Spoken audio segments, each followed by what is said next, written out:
jërëjëf mbokk yi kon nag ni ñu ko defee toujours rek ñëw ak yéen ci li des ci programme bi ànd ceeg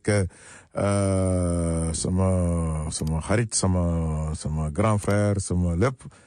muy Dombay ànd rajo ànd sax liggéey ci nañ ko defee toujours kon nag Dombay maa ngi lay jox kàddu gi bàyyi la ak auditeurs yi dina nekk lu am solo bismillah. salaamaaleykum Dombay ñu ngi lay nuyu di nuyu suñu mbokk auditrice ak auditeur rajo ànd saxal liggéey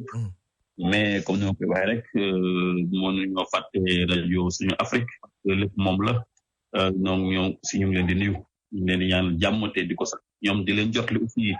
nuyu président docteur Soxna Aïssatou Mbodj vraiment mu ngi leen di nuyu di am mbégte bu baax a baax ci vraiment rajo bi ni muy doxee ak émission yi ni ñu koy doxale fii tey nag Dombay bu ñu ñëw ba pare dañoo bëggoon a dugat rek ci fitna bi nga xam ne dëgg ñu ngi koy nemme ko ci élection yi nga xam ne mu ngi dégmal fii ci Sénégal di élection locale yi ñu koy élection territoriale yi parce que Dombay fitna bi daal foo takk rek weesu na ko ñu toll vraiment xel ñi dala tudd ndax li ñuy gis ak li ñuy dégg ak aussi li nga xam ne moom la ñu jam tëkk ci terrain bi ci mujj rek mooy barki dum Barthélémy Dias gis nga dëgg li ñu ko def di la nga xam ne lu jéggi dayoo la bon dañoo sot ci loolu nag dañuy saytu rek wala gëstu en tout cas joxe suñu xalaat ci li waral violence boobu parce que nag élection yàgg na am Sénégal dëgg la mais fitna bi am ci élection yi daal dëgg man yaakaar naa ne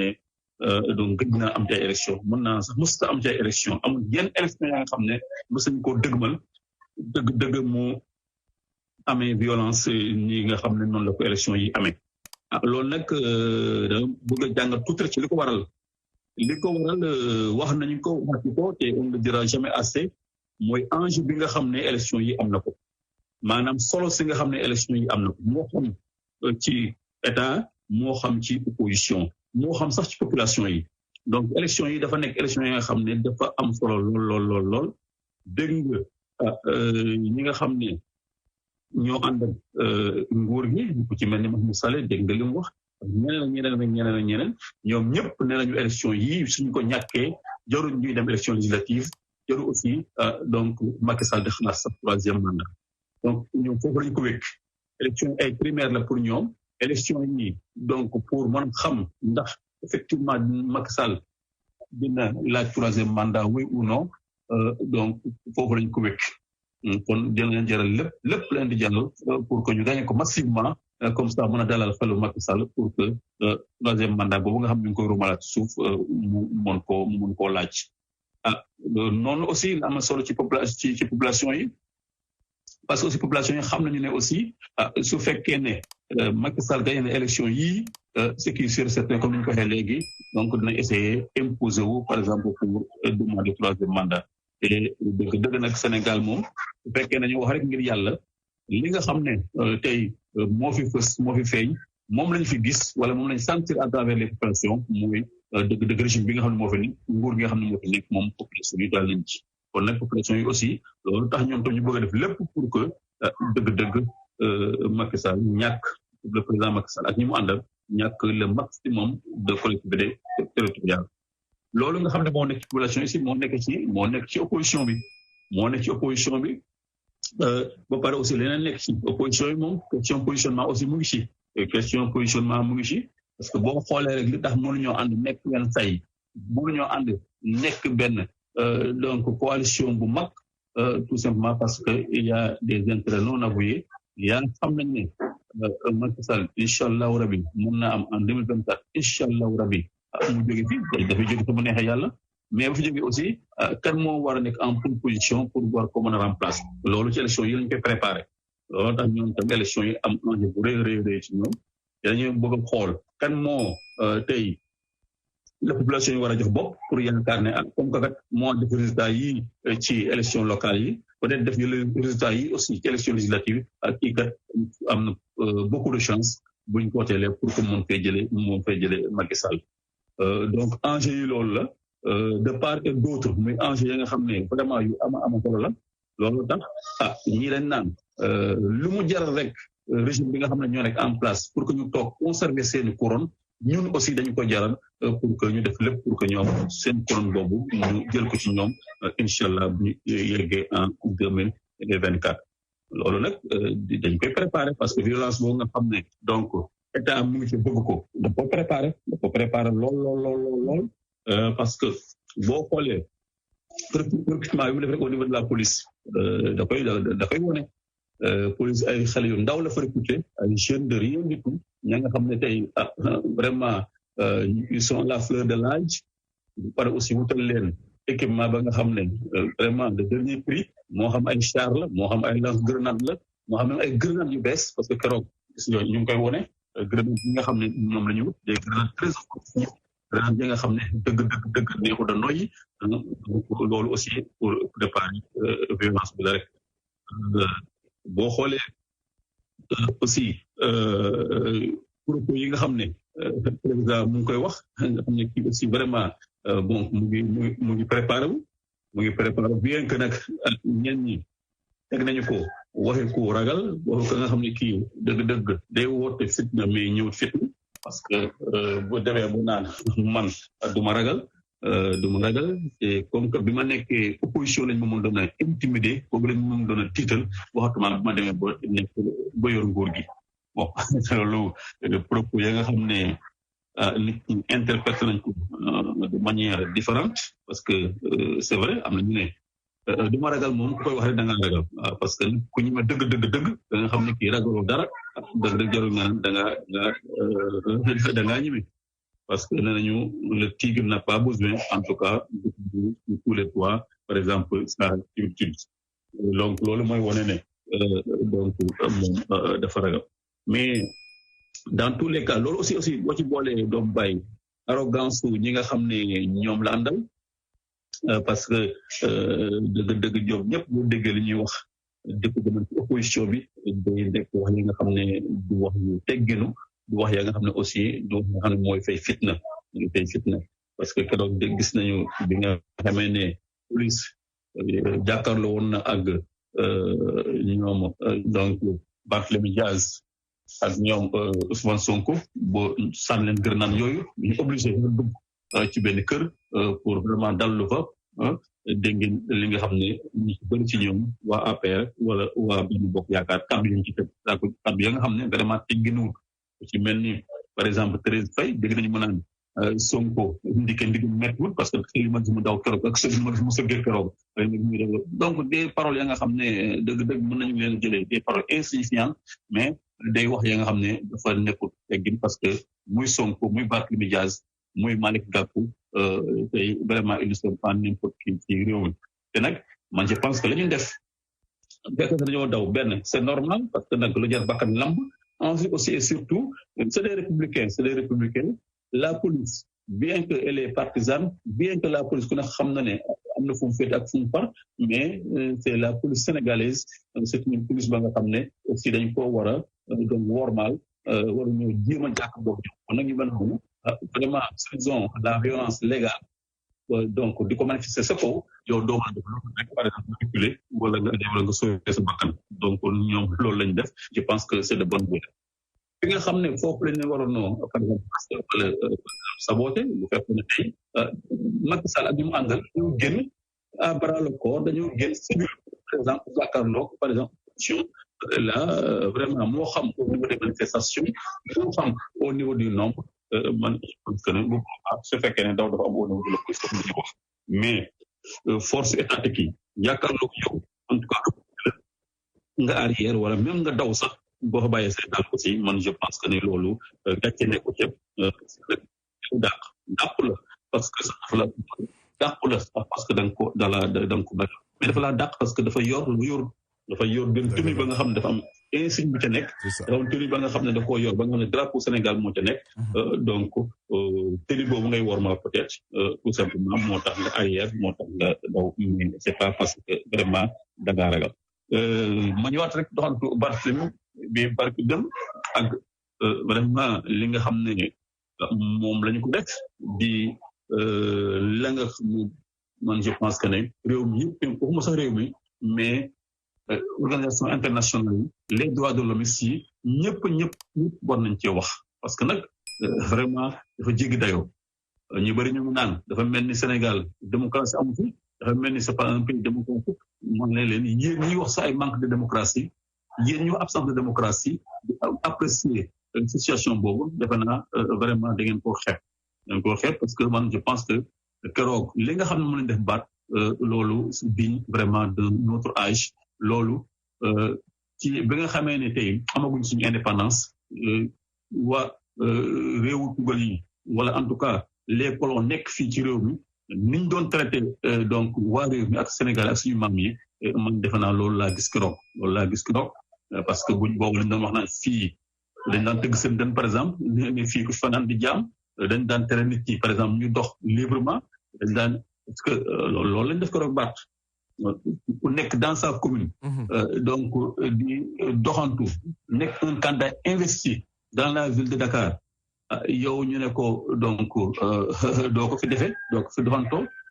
naan ko da nga yor cortège mu ne leen cortège vraiment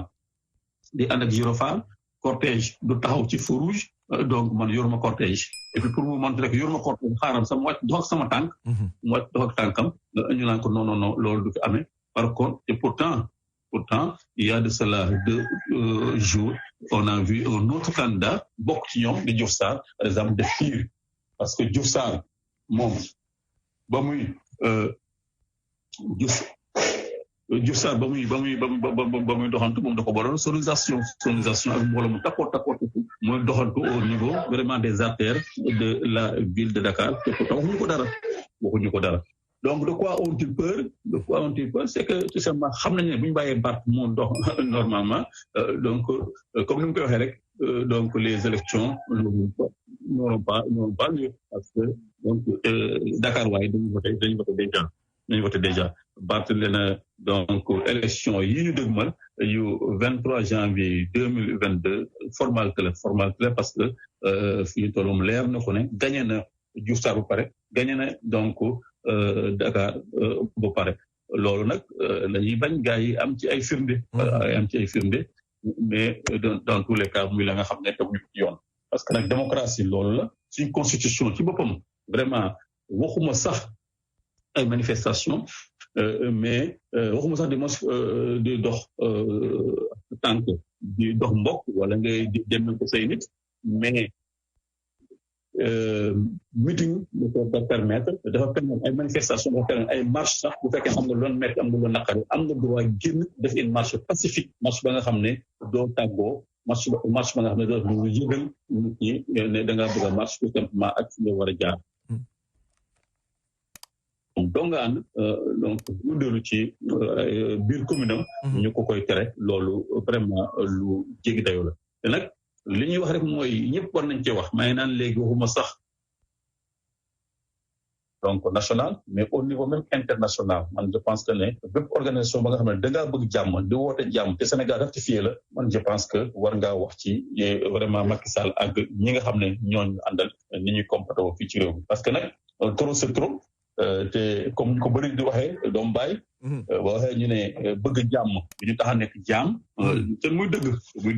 bëgg nañu jàmm dëgg la mais nag vraiment duñu tax ñu nekk ay jaam Macky Sall moomu Sénégal Macky Sall moomu réew mi fii mu nekk tey am na ko fi nekkoon nii muy def ay opposants bu fekkoon ne noonu la ñu ko def tey il ne va pas accéder au pouvoir donc réew mi vraiment dafa am ay accords yu ratifié réew mi dafa am fa nga xam ne da ko fee fekk ci démocratie donc man je pense que su ko yokkut amul droit pour wàññi ko mais à chaque fois suñu dëgmale ay élections tous les concurrents sérieux képp ku mu xam ne kii tey moom li nga xam ne moom la bëgg mën nga ko koo xañ mu fexe bo faagaagal la mu fexe bo par exemple doo bokk ci élections yi parce que Barthélémy Dias keroog am na nu mu doon résister parce que sûr et certain mën nañu koo gaañ wala sax mën nañu koo faat wala sax mën naa commettre une bévue ba nga xam ne mën naa tax vraiment ñu condamné ko wala ñu arrêté ko te boobaa aussi vraiment dañu koy tooñ donc loolu nag war nañ cee jóg suñu responsable rek la présidente docteur Sokhna Aïssatou Mbodj ñu waxoon keroog man je pense que c'est essentiel artu leen bala ngeen a atte kilifa diine ñi war nañoo jóg wax kilifa aada yi war nañoo jóg wax la société civile war nañoo jóg wax donc même nee naa donc au niveau international aussi les organisations internationales de droits de l'homme ñi nga xam ne aussi bëgg nañu jàmm ñi nga xam ne aussi nangoo nañu ne Sénégal vraiment li fi nekk jigéen dayoo te fa mu jëm neexut te vraiment du jur jàmm ñoom ñëpp doom bay yaakaar naa ne war nañoo jóg wax parce que nag dëgg comme ni ko président waxee rek ku artuwul di nga atte maintenant mieux vaut prévenir que guérir nañu wax ak Macky Sall mu del gannaaw dañu wax ak Macky Sall moo xam ne réew mi doon ko ci ay waajuram dañu wax ak Macky Sall xam ne il n'est pas le premier président de la République du Sénégal et il ne sera pas aussi le dernier président de la République du Sénégal moom dafay jaar jàll comme dafay jaar nar a jàll comme ñi nga xam ne noonu la fi ñeneen ñuy jaaree jàll te nag franchement démocratie lañ nekk même bu fekkee sax ne tey dañu ko bàyyee tey mu demandé woon un troisième mandat boobu tôt ou tard day jeex donc moo war a xam ne vraiment dafay jóge te aussi après lui le Sénégal va continuer et aussi le Sénégal defe naa war na ko bëggal ga nga xam ne kii tey vraiment warul fee jóge di fi bàyyi wooy wu ñaaw waru fee jóge aussi di ay bakkan yu bëri di faatu waru fee jóge aussi ay opposants yu bëri par exemple di faatu wala ñu leen di tëj parce que nag il a déjà battu le record il a vraiment été tristement célèbre déjà opposants yu bëri fi ñu toll mettre na leen de côté loolu moom donga ko fi def loolu des opposants sérieux comme ku mel ni Karim Wade des opposants sérieux comme ku mel ni Khalifa Sall ak ñeneen ak ñeneen Ousmane Sonko gis nga li mu ko def fi mu jaar ak moom boobu doo doon donc population yi nga xam ne gëm nañu ne Macky Sall confrontation moom la xam moo ko mën a reculer doon confrontation boobu xam ne au moment de mars def nañ ko ba nii donc Ousmane Sonko aussi def na ko dans le même lot que Karim Wade ak Khalifa Sall loolu nag du ndam franchement du ndam parce que li naan vaincre sans périr on triomphe sans gloire su fekkee ne yow ñi la war a donc opposé véritablement ñëpp da nga leen a donc écarté ci làmb ji donc taxaw di bàkk wala ba mu des mbëru yamaama yi. mooy tànn ñi muy bëreel quoi day xool ko yemandi tànn ku yemandi mu bëreeg moom daan ko. mooy tànn ñi muy bëreel ku mu yaakaar ne war nga koo mën a créer problème rek ci làmb ji dina fexe balaa làmb ji yegg si donc mu faagagal la wala mu sankal la fexe bu ñu écarté la. de sorte que donc ñi muy dese mooy ñi nga xam ne leer na leen ñii moo leen doole wala ñii bu demee ak ñoom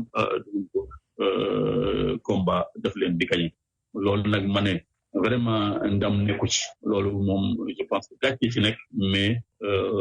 du ndam et dans tous les cas moom nit ki moom dafa am la nga xam ne dootuñu ko nangu ak lépp lu mu leen mën a coûter Sénégal nag li fi nekk mooy nit ci xamuñu ku dóor ku fayu la ñu xam yow dañu lay tooñ nga fayu donc ñu naan voilà wa doon def lii non Bart c'est un homme violent Bart nangam Bart c'est un homme violent mais Bart yoru fetel Bart yoru daw yet Bart yoru daw xeer Bart ban violence la mën a def à chaque fois que Bart donc fait quelque chose il a réagir dafa am na bala nga réagir na dañuy agir sa kaw ku ñu agir sa kaw nag vraiment te ngay nekk bañkat moo foo jaar nag vraiment nga fippu sa doom sax wala sa soxna sax boo koy buru xataal wala nga koy fitnaale nen ni dëgg dina dema dem bu sës nag vraiment dina la jaay bakkanam c'est ça loolu moo fi nekk su boobaa nag ñu naan voilà donc institution amul ñeen waru compagnie ay force de l'ordre kenn waru tëggante ak ñoom dënn force de l'ordre kenn waru leen a luqar bi kenn waru leen a joxoñ force de l'ordre kenn nangam nag c'est ça loolu bu ko def amul la neex les forces de l'ordre si elles sont là vraiment pour veiller à l'ordre à la sécurité à la protection des populations kenn du leen def ñu leen war a def on a vu lors des événements de mars Dombay bi nga xamante dem nañu boo vraiment force de l'ordre aussi dem ba def seen mea culpa dem boo xam ne vraiment population yii aussi ñoo nekk ci dëgg wax ba neexut mais on a vu les forces de l'ordre donc di langamu ak les populations di photo ak ñoom ñu population yi di foofu ndox di leen may di jël ay fruits di leen jox donc di laamasoo ak ñoom loolu mooy wane ne les populations vraiment sénégalaises la population sénégalaise une population très républicaine force de l'ordre aussi nañu war a xam ne ñoom population yi seen doom ñoo ci nekk seeni papa ci nekk seeni cousin ci nekk seeni cousine ci nekk seeni jabar ci nekk seeni sœur ci nekk et que même Macky Sall muy Aïda Mbodj muy donc même Abdoulaye Wade ku mën di doon ci àdduna kenn nit dong vraiment mën de toll ak Sénégal mën de toll ak Sénégalais yi nañu xam loolu après Macky Sall la vie va continuer le Sénégal va continuer gis nañu fi ñu ko gënoon puissant fop dans des pays te gis nañu nañu mujjee gis nañu donc Gambie gi ñu jógee gis nañu Yaya Jammeh fi mu mujjee gis nañu Kadhafi ni mu mujjee ak yeneen benn ak koo fi wax rek Sénégal ku fi gën a puissant rek tey souvenir la c'est devenu un souvenir te foofu aussi la Macky Sall di mujj ji mën da fort vraiment wala nit ñi ragal wala nit ñi bëgg ko bëgg Abdoulaye Wade jusqu'à présent vraiment dina gis nañu mel mais on l'a vu il a créé les conditions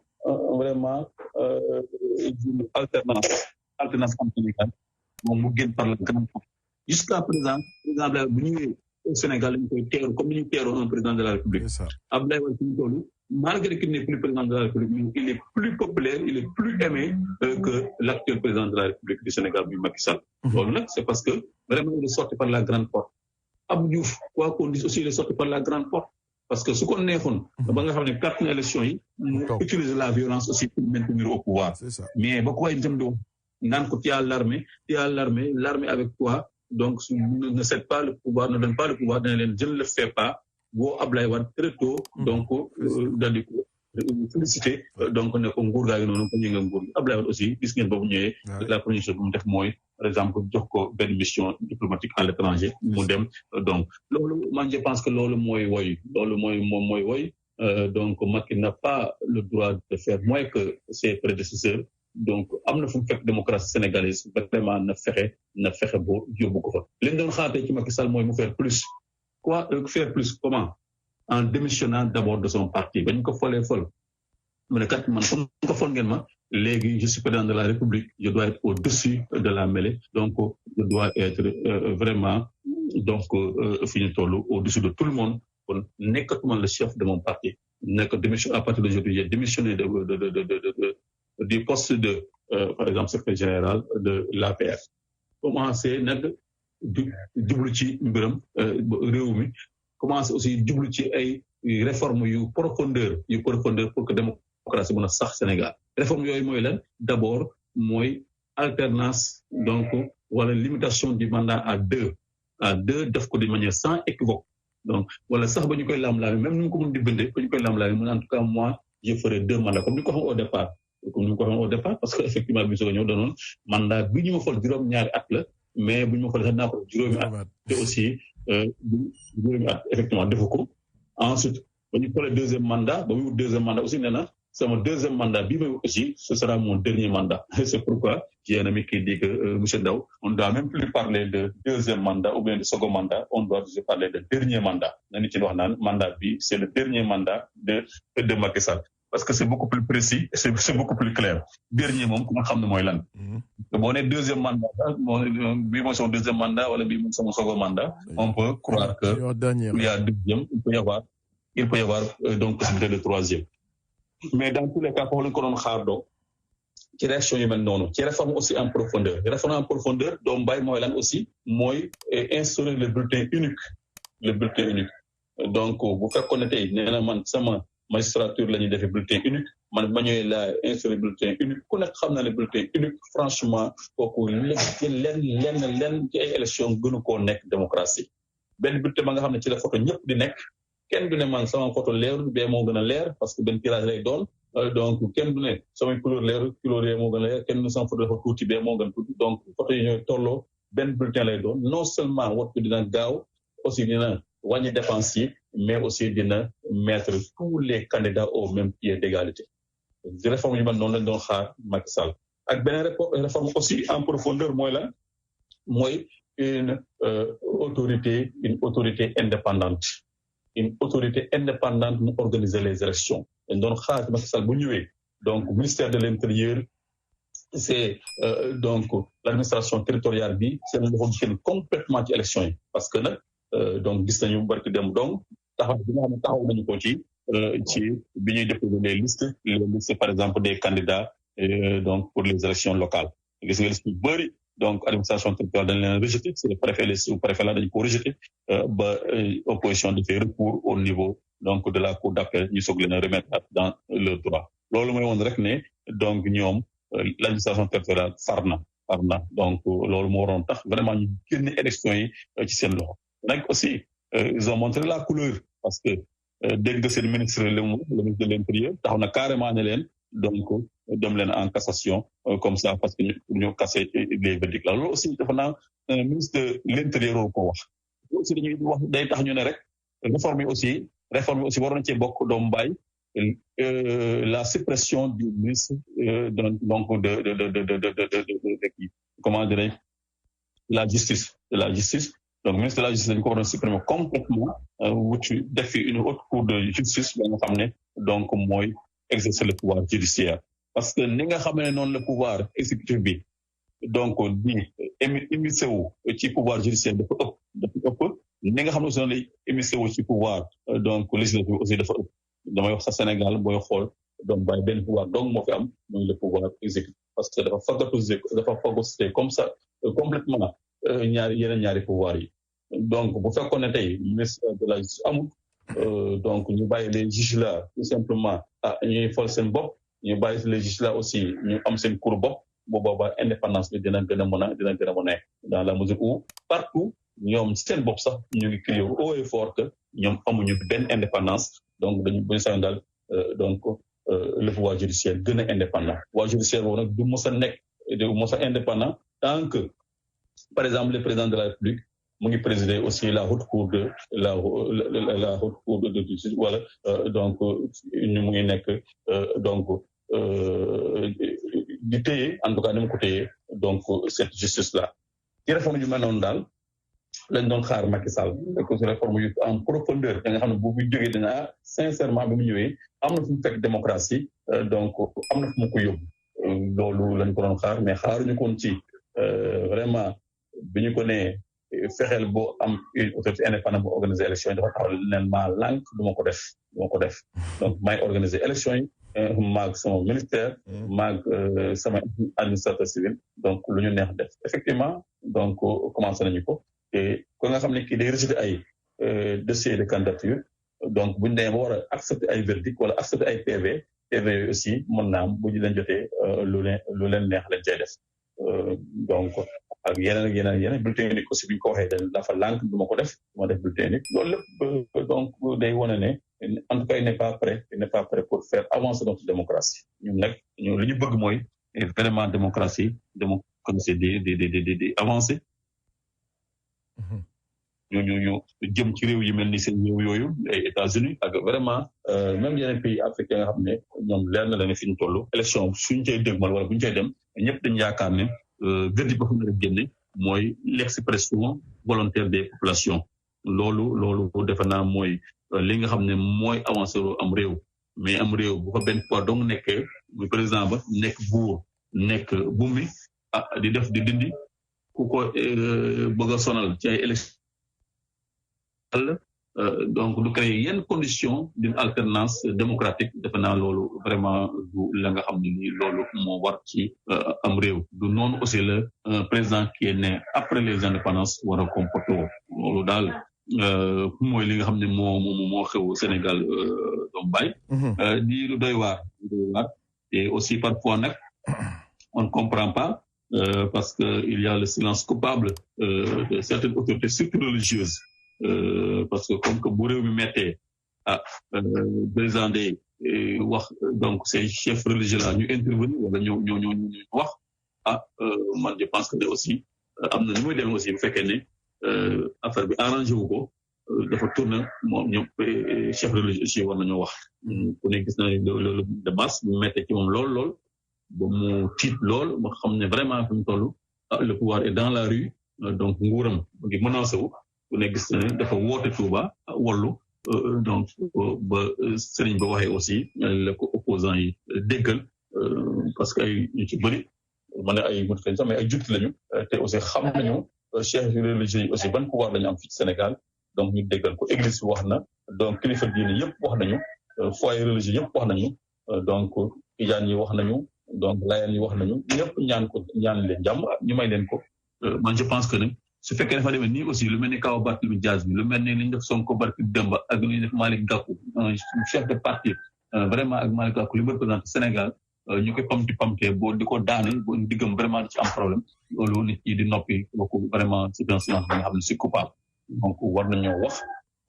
waruñoo xaar vraiment bu mbir yegg si ñuy wax nañu ko woo wax ak moom vraiment rappeler ko à l'ordre xamal ko ne moomul Sénégal doon ko ci ay waajuram donc ay élection moo ko fi teg donc na nangu organiser ay élection aussi yu jaar yoon bien sûr yaa nga xam ne yi tey bu fekkee moom la Sénégalais yi donc bëgg ay yére même sax bu fekkee ne Sénégalais ay listam la ñu bëgg ñu fal leen bu fekkee ne yeneen liste aussi la ñu bëgg ñu fal ñeneen te aussi élection yi ñu dëgmal muy donc présidentielle bu ñu ca yeggee ñu xamal ko ne war da nekk candidat te vraiment bëgg da tuur direct ci réew mi donc na bàyyi donc yeneen na wut keneen au sein de son parti wala de sa formation politique wala de sa coalition en tout cas présente ko mais moom daal du ko nga xam ne ki war naa nekk candidat ci élection yi dugg loolu moom du la nga xam ne Sénégal dañ koy négocier ñëpp ko yàkkamti parce que bu ñu fa yeggee moom donc waxuñu sax donc mu dépose candidature am mais rek mu ne dinaa bokk ci élection yi rek man je pense que su ko waxee vraiment réew mi dina yegg fa nga xam ne du neex kenn loolu nag je pense que ba dañu faa yegg war nañoo wax parce que réew mi déggal nañu chef religieux gëm nañu leen te aussi ñu ngi leen di bàyyi xel ku mel noonu nag ñu mel noonu dañoo nekk ci réew defe naa waruñoo xaar sax ba leen di interpeller am na fa nga xam ne pour situation ba yeggee dañoo war a réagir loolu daal la ñuy xaar ci ñoom bon les aussi organisations aussi au niveau de l'étranger ñu ci bëri aussi peut-être seen intérêt dañoo nekk en jeu loolu tax dañu nanga wax mais bu ñu xoolee ne aussi même bu fekkee ne dañoo am ay investissement yu fiy def un pays qui n'est pas stable on investir fa c'est des risques donc ne serait-ce que pour ça ñoom aussi war nañoo xool fi nga xam ne population bi par exemple foofu la nekk donc ñu aw fa te fi ñu toll te population fi mu nekk mooy organiser des élections libres des élections démocratiques des élections yi nga xam ne vraiment du am benn pression ñu bàyyi le peuple là mu choisir librement parce que la démocratie c'est ça un gouvernement du peuple par le peuple et pour le peuple c'est le peuple qui doit choisir vraiment ses propres dirigeants et aussi librement sans crainte sans pression donc démocratiquement donc te aussi doom bàyyi waxuma la sax violence bi nga xam ñoom ñu ngi koy user mais même seen comportement le fait que yow nga inscrire au niveau de liste électorale yow nga inscrire au niveau des listes électorales sa carte war a jëm du génn wala tey sa carte war a génne fii à Bambey ñu xam ne yow ànd ak ñoom ñu wax sa carte jëm ko Tambacounda donc wala en tout cas feneen le jour des élections yegg si doo mën a voter loolu yëpp ay mbir ya nga xam ne mën naa andi violence la parce que nag loolu teguñu ko fenn képp ka nga xam ne kii da ngaa bëgg a voter wala nga war a voter si vraiment ci jouir de tes droits politiques et civils je pense dañ la war a jox sa carte électeur nga dem voter loolu ci nguur Macky Sall dong lañu ko fi gisee musuda am ci vraiment nguur yi nga xam ne ñoo fi wees à chaque fois que nga inscrire sa carte dañ ciy jot ensuite aussi am na yu bëri aussi yi nga xam ne loolu aussi yaakaar nañ ne tout comme président defee ci élection yu dëgg man mën naa jur ay problème mooy les ordres de mission aussi les ordres de mission gis nga Dakar boo xoolee élection législative yi ñu génn président Macky Sall ni mu ko ñe ay ordre de mission ñëpp ñi nga xam ne ñoo nekk APR amuñu woon tey ay carte électeur dañu leen defal ay ordre de mission parce que ordre de mission doom bàyyi soo ko amee soo présenté au niveau du bureau de vote dañuy yokk sa tur ca liste ba donc ci liste bi de liste bi donc nga présenté sa donc ordre de mission ñu par exemple permettre la nga voter donc même ñoom ñi nga xam ne seen biir lañu bokk te jotuñu seen i carte wala seen i carte dafa amoon problème wala dafa réer donc dañ leen defal ay ordre de mission donc ordre de mission yooyu moom la ñu utiliser pour voter muy un nombre la preuve en est que ba ñu génnee ordre de mission yi donc l'opposition était largement devant loolu aussi la nga xam ne lii gars yi ñu ngi ci jël seen matuwaay donc élection yi ci bëri opposition mu ngi naan duñ ko nangu duñ ko nangu def donc yooyu yëpp daal c'est des choses yi nga xam ne man yaakaar naa ñi nga xam ne ñu ngi fi moo xam la société civile moo xam Sénat moo xam les chefs religieux ñoom ñëpp ko mettre en Macky Sall xamal ko ne élection yi ñu dégmal daal na ko jaarale ci yoon on ne demande pas plus na élection yi jaar ci yoon képp ku war a wote ñu bàyyi ko mu voté donc képp ku war a jot sa carte électeur jox la sa carte électeur nga dem wote jàmm ne ñooy aussi ñu wax ak sa police ñu dellu si xelam xam ne elle doit être une police républicaine amul kenn ka nga xam ne tey da ngay manifester yor fetel wala nga yor ay grenades ñoom ñoo yore grenades yi ñoom donc ñoo yore la violence ñoo yore la force bon bien que ça soit une force légale mais aussi nañu xam kañ lañ ko war a utiliser fan lañ ko war a utiliser ak nan lañ ko war a utiliser da ngay gis ci image yi ay jigéen yu brutaliser jigéen ci boppam jigéen et suñu aada dafa nangu ko vraiment di mbéj jigéen wala di kultaalu jigéen wala di wexte jigéen loolu vraiment c'est malheureux c'est désolant et c'est regrettable loolu vraiment jëkku en tout cas rafetul ay image ñu koy wone au travers l'Afrique au travers le monde loolu vraiment je pense que lu ñu war a regretter la lu ñu war a aussi mettre jërëjëf grand frère donc merci beaucoup waaw la semaine prochaine rek ñu ñëwaat inchallah waaw bon aussi dina jégal aussi meeting bu mag ba nga xam ne Yewwi Askan Wi aussi mu ngi waaj a organiser fii ci Bambey inchallah rabbi donc le dimanche prochain dimanche 28 mu ngi woo ñëpp ñi nga xam ne donc ñoo nekk Yewwi Askan Wi ñoo nekk ci aussi sax donc les alentours pour ñu accès à ce meeting là inchallah donc ñu sant ñëpp daje donc dimanche inchallah jërëjëf donc jàmm ak jàmm gars yi fu jàmm new dara new fa lii lañ leen indiloon ba semaine prochaine inchallah